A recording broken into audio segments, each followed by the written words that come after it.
Well, our special guest today is historian Dr. Christopher Reynolds. His book is called What a Capital Idea! Australia, 1770 to 1901. As a historian, Christopher was first listed in the International Who's Who Historical Society in 2006.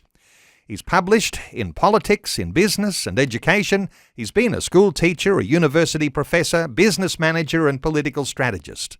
He was even awarded a commendation from former US President Ronald Reagan, having held White House appointments and worked for several US political campaigns.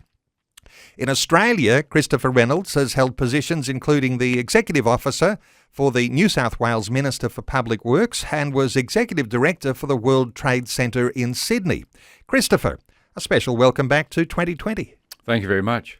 And so in our earlier conversation, you've said, Australia was never a penal colony. There were other motivations in sending out not only the soldiers, but the convicts were not necessarily treated as prisoners. That's right. There was a law that began, the Elizabethan Act, in 1695, and this had to do with felons and what to do with them. But someone pointed out, and I went and had a look, Ephesians 4:28 says, if he is a thief, let him be given labour. Then you could translate it, that he might be reformed from his ways, or that he might learn to give to others. And it is quite possible that this verse out of Ephesians became the basis of that law, because when they looked at the deprivation of England, the law actually said, if he is a thief, get him out of the country, give him a second chance at life and give them labour. And that is exact. So they put them on the hulks when people were sentenced to transportation, because they were not sentenced to incarceration. You couldn't put them in jail. So they'll put on labour camps, and eventually they're sent to America and Australia to serve out their time as labourers. Christopher, in your book, you say, and we're reflecting on that time in England, where there's revival conditions under John Wesley and the amazing things he did in that 18th century, and sending off these convicts to Australia, Arthur Phillip being the first governor here. But you say that no king was going to spend millions of pounds sending felons to the other side of the earth to start a military base. There's got to be some good reasoning in that, because that actually makes sense, doesn't it? How do you describe that to people? Well, you have picked on an immense topic. What was actually happening, if I can summarise it briefly. After the 7-Year War and the war between Americans and the French, which involved what we call the American War of Independence, the French and the English settled the war with one paragraph to do with the Americans that had really nothing to do with their ongoing wars. But both countries were in severe debt, with something like $250 billion each. So they decided to do an economic pact and we'll do some trade. But France turned to Holland and did an alliance. Now, why? Because the Dutch had the Dutch East India Company with 400 ships travelling back and forth across Asia. They had money and were looking for investments. So in came the Dutch money into France, and France took it to build up their navy. And that's what got the English excited, because the French were looking east and they were looking at the British East India Company, who were becoming petrified that a war was about to start. So here's the thing that people don't realise. We hear this term terra nullius and we go, oh yes, what's that about? Well, terra nullius was a description under international law, and it was described, without me actually reading something, what it said was, we, the countries of Europe, recognise that there are places that if you're going to take them over, you've got to do it by conflict. But if a place is terra nullius, nobody lives there, and this is what it should look like, if you're going to go and claim that land, it can't be just a military base.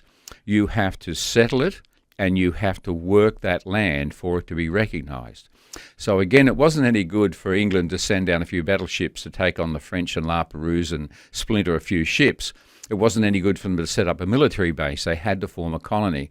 The big conflict was, if you just go and send convicts, where would you get free settlers that are ever going to go out there with the convicts? But remember that these convicts were on misdemeanor crimes. It was like community service.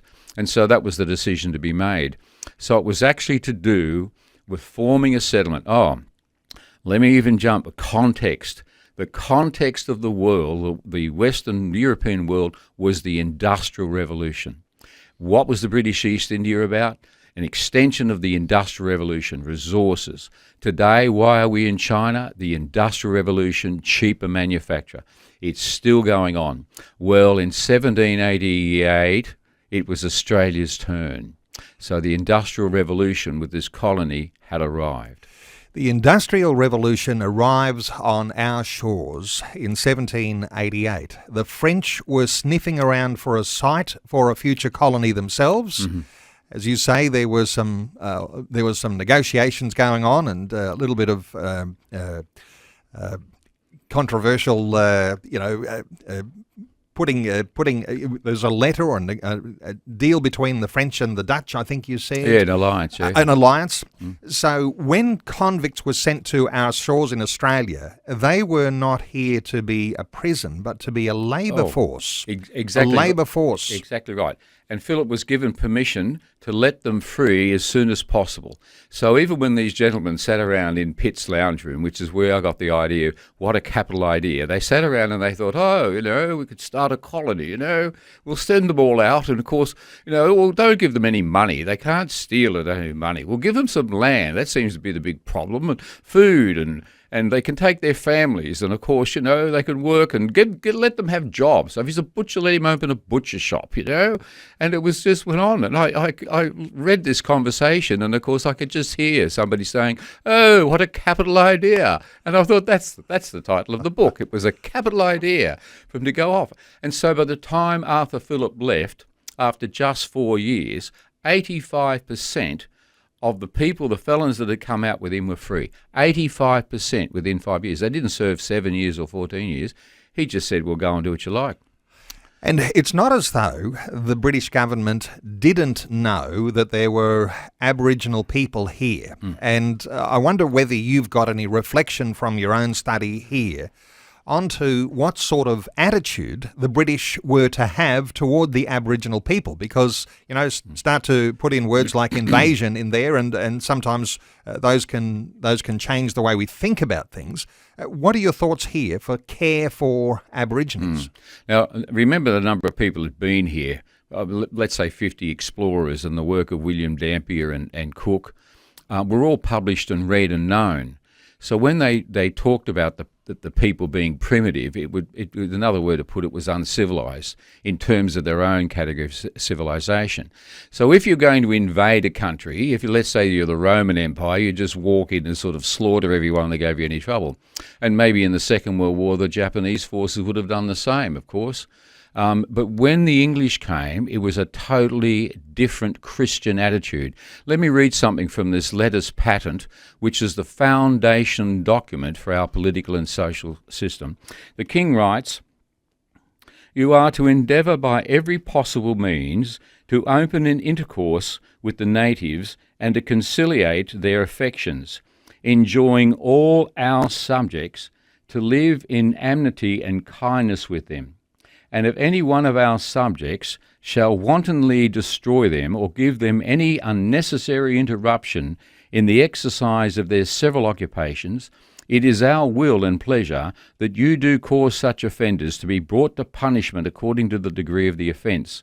You will endeavour to procure an account of the natives, inhabitants in the neighbourhood of the intended, and give a report of the state and how we may continue to intercourse with them." There is no suggestion whatsoever of an intention to invade or hurt, but to care for in that Letters Patent.